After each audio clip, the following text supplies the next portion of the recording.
Pessoal, boa tarde. Hoje a gente está aqui para fazer essa sessão conjunta de Women Invest com Zé Invest para falar um pouquinho sobre o que está acontecendo na Ucrânia e como a invasão da Rússia pode efetivamente afetar as nossas carteiras como investidores. Então, Tio, super obrigado por estar aqui e acho que é importante pontuar, né? Estamos conversando dia 25 de fevereiro, sexta-feira, 10 para 5 da tarde, então muita coisa ainda pode mudar. Mas ontem a gente viu muitos ativos caindo, hoje a gente está vendo vários ativos subindo.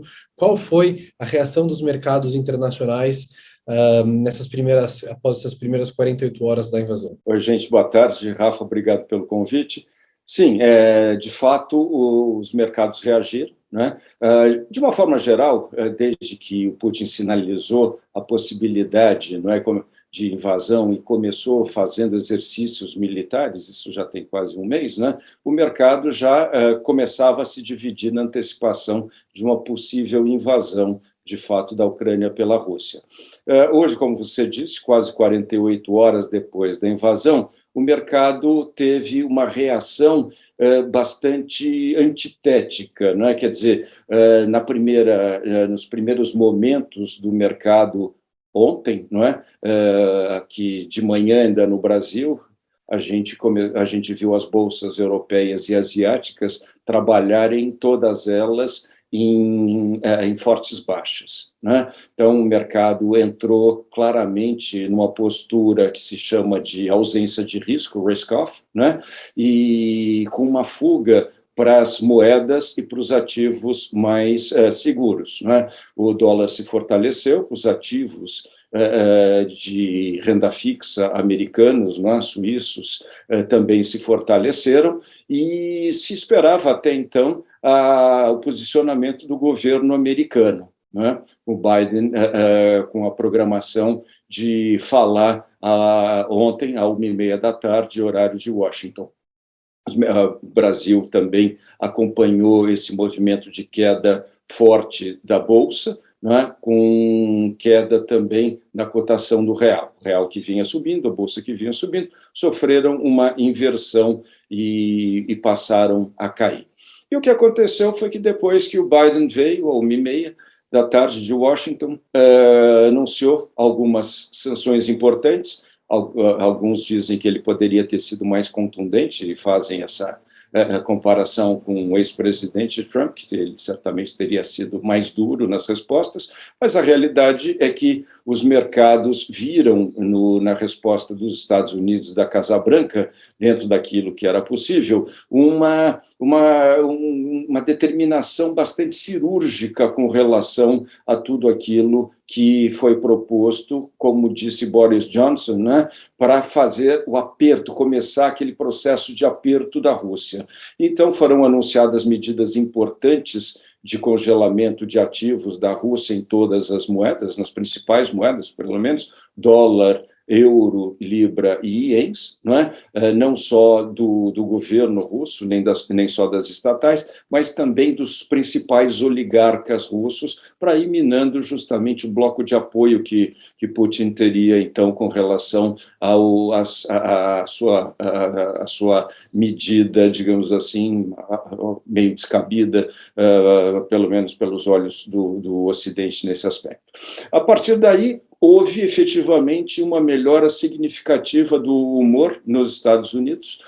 As bolsas, que estavam caindo bastante, retomaram um otimismo inexistente, inclusive, nesse ano ainda. Não é? Quer dizer, o mercado lá fora estava de mau humor, a gente via os Estados Unidos sem muita perspectiva de uma reversão em termos de opções do curto prazo, e o que aconteceu foi justamente o contrário. As commodities que estavam subindo muito, o petróleo chegou a passar dos $100 por barril, o gás natural, né, 40% do suprimento de gás natural da Europa vem da Rússia, né? E que tinham subido 51%, começaram a arrefecer, e hoje a gente vê uma queda para o barril de petróleo abaixo de $100, o gás natural também abaixo de $100. Então, houve, e todas as bolsas europeias hoje, se não recuperando totalmente as quedas de ontem, recuperando uma boa parte daquilo que foi queda de ontem. Então, mas, de qualquer forma, isso não é verdade para todos os mercados. Quer dizer, efetivamente, os mercados europeus se recuperaram, os Estados Unidos hoje ainda continuam subindo mais, mas os emergentes, não é? E aqui o Brasil é caso típico, que vinha recebendo um volume significativo de recursos, não é? E que o dólar vinha caindo, teve uma inversão. Então, tanto ontem, hoje, a Bolsa aqui no Brasil agora, 5 para 5, está subindo, mas o dólar se manteve no patamar de ontem com uma pequena elevação. Então, o que a gente começa a assumir é que, de fato, o fluxo de mercados emergentes, que seria muito mais uma posição de risk-on, ou seja, propensão a risco, tenha sido momentaneamente revertida. Então, ainda temos essa perspectiva de manutenção, de um pouco mais de precaução do mercado, talvez aí dependendo dos desdobramentos do final de semana.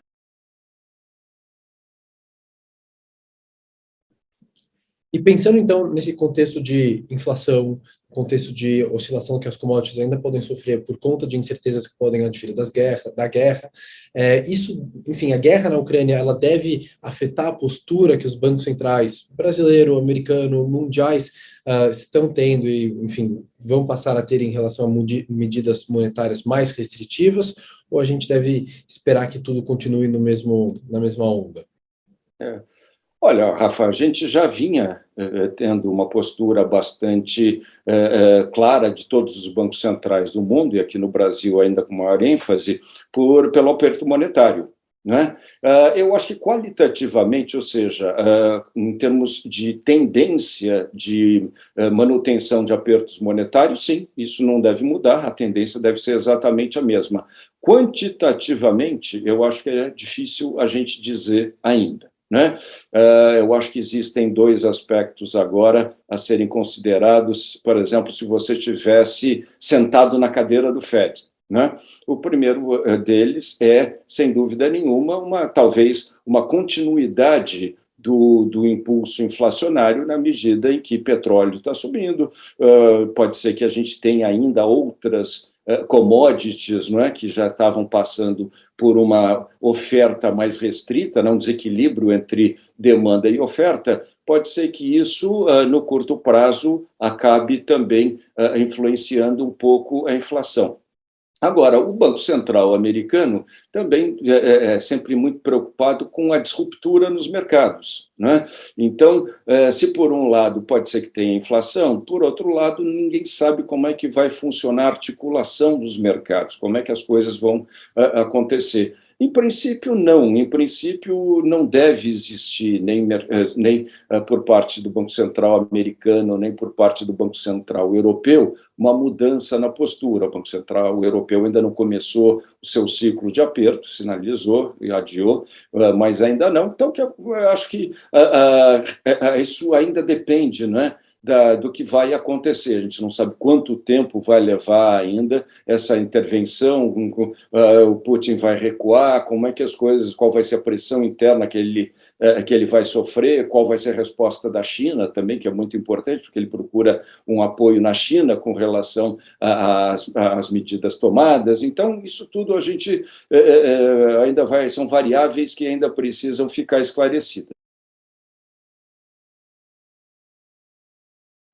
Quando a gente vem para o Brasil, eu acho que a coisa já é um pouco diferente, porque se a gente esperava que a queda do dólar pudesse ser um pouco mais longa e com isso fazer com que houvesse um pouco mais um pouco menos de pressão inflacionária vindo da queda do petróleo, da queda do dólar, aparentemente isso mudou um pouco. Quer dizer, talvez o dólar tenha mudado um pouco de patamar em função da ausência de novos fluxos para o Brasil. Talvez o dólar não chegue mais a R$ 5 por dólar como estava antes, fique um pouco mais alto, que já acaba interferindo na inflação. E aí, saber como é que o petróleo vai se comportar com relação à sua oferta, né? Como é que os outros países vão trabalhar o preço do petróleo, aí tem a Arábia Saudita e tem também as commodities agrícolas. Então, acho que para o Brasil já existe, em princípio,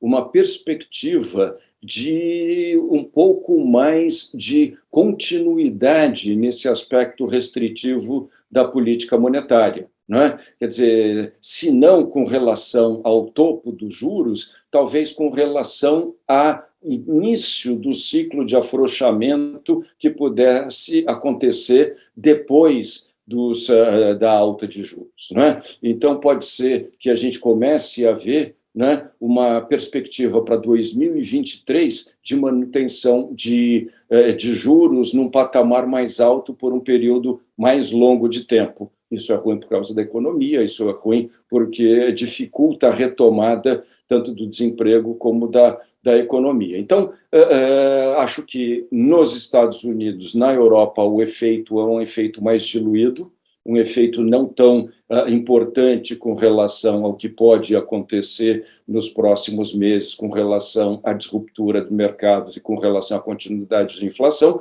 mas no Brasil sim que a gente tem dois fatores que pesam muito na balança, né, e que são exatamente a manutenção do valor do dólar no patamar mais alto por um tempo mais longo, somado eventualmente a um preço de commodities também um pouco mais alto. Então, aqui no Brasil, a gente já viu toda essa migração para a renda fixa, a gente está vendo isso por conta dos altíssimos juros. Lá fora, isso ainda pode acontecer. A gente ainda pode ver uma migração de ativos, enfim, de investimentos para ativos mais seguros, enfim, talvez com taxas de juros mais altas. A guerra ainda pode guiar os mercados nessa direção. Eu diria pontualmente, né? Quer dizer, quando a gente pensa numa estratégia em carteiras de investimento, embora os juros dos Estados Unidos devam subir, estão programadas essencialmente 5 ou 6 altas de 0,25 para esse ano, o que vai levar os juros no final desse ano a 1,25 ou 1,5, e para o ano que vem, essa expectativa é que chegue-se a 2,5%. Contra uma inflação média americana de 2,5% a 3%, você ainda deve ter, nesse ano e no ano que vem, em média, juros reais negativos nos Estados Unidos, né? Na Europa também. Então, isso não é, digamos assim, um fator estimulante com relação a uma mudança de classe de ativos. Você certamente ainda vai ver na renda variável e no risco, de uma forma geral, a predominância da escolha dos investidores por conta de ativos de mais risco, porque a renda fixa, já há algum tempo, né, isso é verdade, a renda fixa só tem procura, e uma procura mais pontual nesses momentos de crise, de risk-off, mas não hoje não seria esse fato suficiente para a gente acreditar que o investidor vai procurar e permanecer mais longamente na renda fixa. Então, super obrigado, e vamos continuar aqui olhando, esperando para ver os próximos passos, enfim, do desenrolar da guerra, e eu acho que a mensagem que a gente passa, e enfim, todo mundo deveria entender, é que nesses momentos de incertezas, as moedas de países mais fortes, moedas que, enfim, têm menos risco, são as que devem sofrer menos. Isso é correto? Exato, exatamente. Nessa hora, fica muito claro que os refúgios são sempre os mesmos, não é? Então, as aventuras elas ficam mais ou menos circunscritas a momentos de mais expansão, de mais segurança. Quando você tem um momento de estresse, aí efetivamente os mais fortes são sempre os beneficiados, né? Maravilha, super obrigado e boa tarde para todo mundo. Tchau, gente, bom feriado.